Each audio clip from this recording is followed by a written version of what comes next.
Hi, everyone. I wanted to share 5 benefits of house hacking with you guys today. I just got back from a conference laying around on a Sunday afternoon, so um, excuse the lack of a voice. I really kind of lost it. I was down in Florida for about 5 days. If you haven't seen my introductory video, make sure to subscribe and you can go check that out. I actually work in cancer research full time. Um, which conferences are at least a fun thing, but sometimes I come back and I lose my voice. But I know some people have been asking about house hacking as this is a strategy that I employ. So I wanted to be able to share this with you guys. And actually, down at the conference, I was very fortunate to be able to talk to a lot of people just about what my projects are and what I do. And I was able to share real estate with them, and this topic came up. So we have a few new subscribers. So I wanted to make sure to be able to share this with them. So let's first start with just what even house hacking is.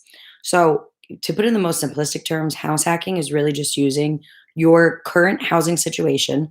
That could be owning your own home, renting an apartment, anything really, to be able to increase the income that you're bringing in.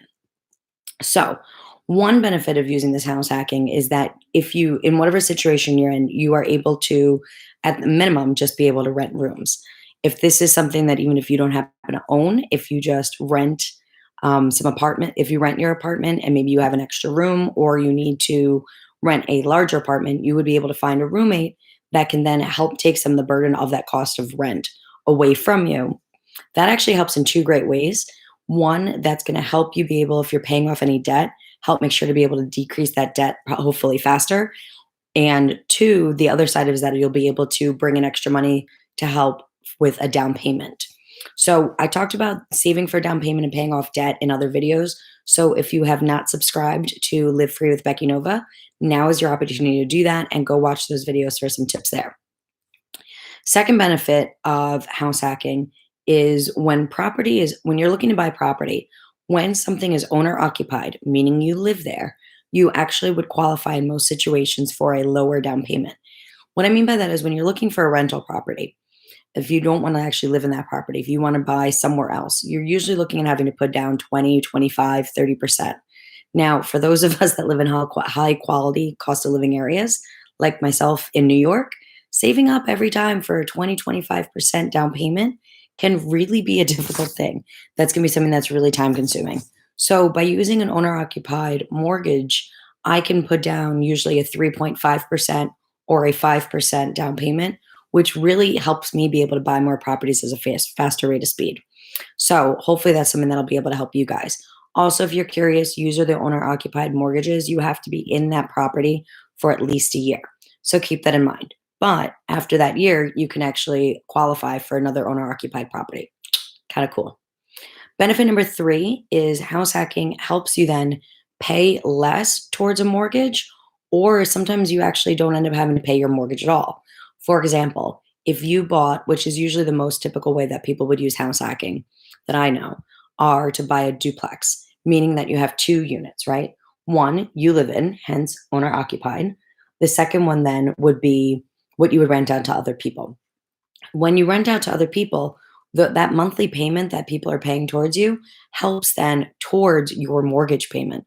So let's say, for example, nice and easy numbers, you rent a place that your mortgage is $1,000. I don't really know where that would be. That's definitely not here in New York, but please leave in some comments where you can get a place where there's a house for a mortgage. I would love to know. But let's say you have $1,000 mortgage and you have those two apartments, right? You could buy a duplex. Let's say, making numbers nice and easy, both apartments end up being $500 that you can get in rent from them. So yes, you were paying 500 in your one apartment, but now you're receiving $500 from the other apartment. So what that means, when you subtract that, your actual mortgage is only $500. So you're able to earn equity in that property and you're having somebody else help pay the mortgage. My fourth benefit is you want to think about a way that sometimes you can actually make more than just having people be able to help towards your mortgage. There are actually ways and there are absolutely deals out there where you can actually have your renters pay your mortgage and usually even make a little extra money on that. That is what I do. That is completely my strategy. My goal is to bring in more money than what my mortgage is. I'm going to be doing a video most likely next week about how to breaking down my numbers on a purchase to show you how that's done. So, like I said before, if you haven't subscribed, take the opportunity to do that now, and you'll make sure not to miss that video. Benefit number 5 is when you have that extra money coming in from those rentals or from those extra rooms there, you then are able to scale your real estate investment business faster. You have more income coming in, your costs are less. That gives you the availability to save for another down payment for another property even faster than you were planning before.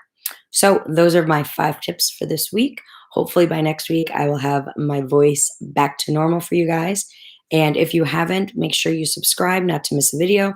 And also feel free to go over to Facebook and join our Lady Landlords group. Just put that into your search and we will pop up. All right. Everyone, have a happy Sunday. Bye.